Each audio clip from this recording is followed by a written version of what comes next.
Mapagpalang araw po sa inyong lahat.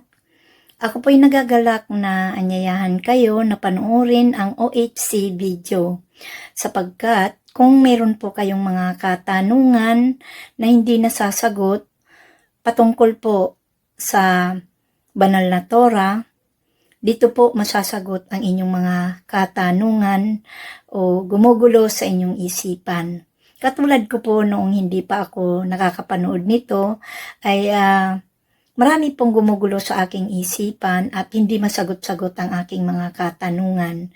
Pero nung napanood ko po itong video ng OHC, ng Mensahero ng Silangan, ay nagkaroon po ng linaw ang aking mga katanungan at gumugulo sa aking isipan. Kaya po itinuring ko po na ito ay pagpapala sa buhay ko. Sana sa inyo din po. Maraming salamat po.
Isang pagbati, mga Oferians, minabuti naming talakayin ng mabilisan dahil hindi namin akalain na hanggang dito sa Pilipinas ay aabutin pa nitong mga Hudyo-Hudyuhan. Unahin lang namin ang Balfour Declaration.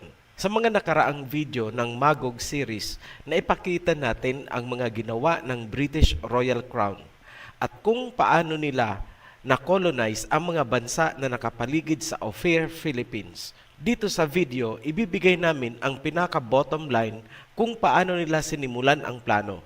Actually, malalim ito pero hindi na namin ilalagay ang mga pinaka-detalye. Importante, alam nyo na ang direksyon. Muli naming ipinapayo na unahin ang World Territory Series kung hindi pa napapanood ang simula upang maunawaan itong video. Balik tanaw lang tayo sa nakaraang video na ipakita na namin kung anong papel ang ginampanan ng pamahalaang Pilipinas sa tuluyang pagkawala ng lupain ni Jacob sa Shemite territory. Pilipinas ang nag-iisang bansa sa Asia or Shemite territory na pumabor kung kaya nakuha ng mga Hudyo-Hudyuhan ang Israel. Sabagay, nakasulat naman sa prophecy, Luke 21:24. Jerusalem will be trampled on by the Gentiles until the times of the Gentiles are fulfilled. Kaya lang nakakalungkot pa rin na sa dinami-dami ng bansa, Pilipinas pa ang nakikuyog. Sa biblical times, ang mahigpit na kalaban ng Israel ni Jacob mula nung lumabas sila sa Egypt ay ang mga Canaanites. Ito ang lahi na pinagmula ni Queen Jezebel na nakalaban din ni Prophet Elijah. In modern written history, napalitan ang pangalang Canaanites. Tinawag silang Phoenicians ng mga Greeks at iyon na ang kinasanayan. So tandaan natin, ang Canaanites at Phoenicians ay iisa lamang. Ayon sa Genesis, ang ibang Canaanites ay napunta sa abroad at napag-alaman natin through history na sila ang nagtatag ng bansang Gadir or Spain sa Europe. Kung idudugtong natin ang history ng ating bansa, ang mga Kastila na sumakop sa atin ay mga Canaanites sapagkat sila ay galing sa Gadir or Spain. Malaki ang posibilidad na maraming Pilipino ang nalahian ng mga Canaanites. Sa video na ito, ipapakita namin kung paanong nakuha ng mga Hudyo-Hudyuhan ang lupain ni Jacob Israel gamit ang relihiyong Judaism. Ang Judaism ay ginaya lamang ng mga Gentiles mula sa Jacob Israel. Peke, gamit ang Judaism bilang identity, inangkin ng mga Europeans ang lupain ni Jacob Israel. Ito ay resulta ng isang plano na inihayag sa pamamagitan ng Balfour Declaration. So ano itong Balfour Declaration? Basahin ko muna sa English at isasali natin sa Tagalog. The Balfour Declaration was a public statement issued by the British government in 1917 during the First World War, announcing support for the establishment of a national home for the Jewish people in Palestine, then an Ottoman region with a small minority Jewish population. The declaration was contained in a letter dated 2 November 1917 from the United Kingdom's Foreign Secretary Arthur Balfour to Lord Roth. The text of the declaration was published in the press on 9 November 1917. Ang Balfour Declaration ay isang publikong pahayag na inilabas ng gobyernong Britanya noong 1917 around the time ng First World War. Inihayag ng Britanya ang suporta sa pagtatag ng pambansang tirahan para sa mga Hudyo na ilalagay sa Palestina, isang rehiyon ng Ottoman na may maliit na Jewish population. Note, ang Jewish population na bibigyan ng tirahan ay ang mga Hudyo-Hudyuhan na pinangungunahan ni Roths. Nahihirapan ako pronounce. Tawagin na lang nating Roths. Sino ang involved sa mga plano? British Royal Crown na naman, katandim si Roths. So kitang-kita nyo agad ang footprints ng lahi ni Queen Jezebel. Huwag kalimutan na itong mga nag-claim ay hindi naman talaga lahi ni Jacob, kundi mga Europeans na nag-adapt lamang ng Judaism. Tandaan din na ang lahi ni Jacob ay hindi pa nakakabalik sa Jerusalem mula nang sila ay palayasin ng mga Romano noong AD 70 Siege of Jerusalem. Pakiusap sa mga didiskusyon tungkol sa content na ito, mag-aral muna ng world history. Nakikita nyo sa screen ang electronic copy ng Balfour Declaration mula sa British Library as published by Wikipedia. Sinabi natin na ang inihayag ng Britanya ay isang pagsuporta sa isang claim na magkaroon ng Jewish national homeland. So, diniklara ng Britain na sa lupain ng Palestine ilalagay ang Jewish homeland ni Roths. Bakit ginawa ng Britain?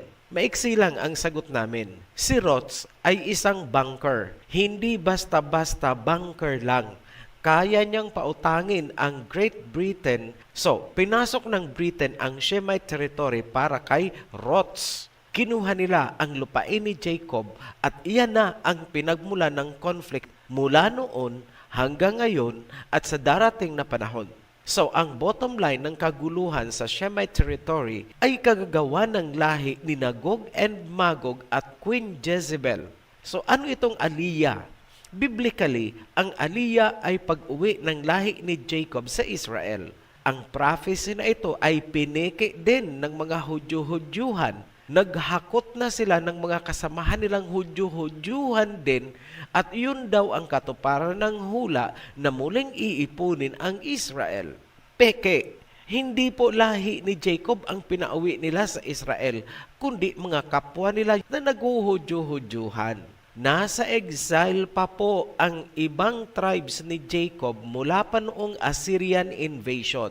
Ang tribe naman ni Judah ay ibinenta na sa pagkaalipin sa iba't ibang bahagi ng mundo. Amerika, Europe, Canada, you name it. At kung saan-saan pang colony. Ginawa na silang alipin sa mga plantations.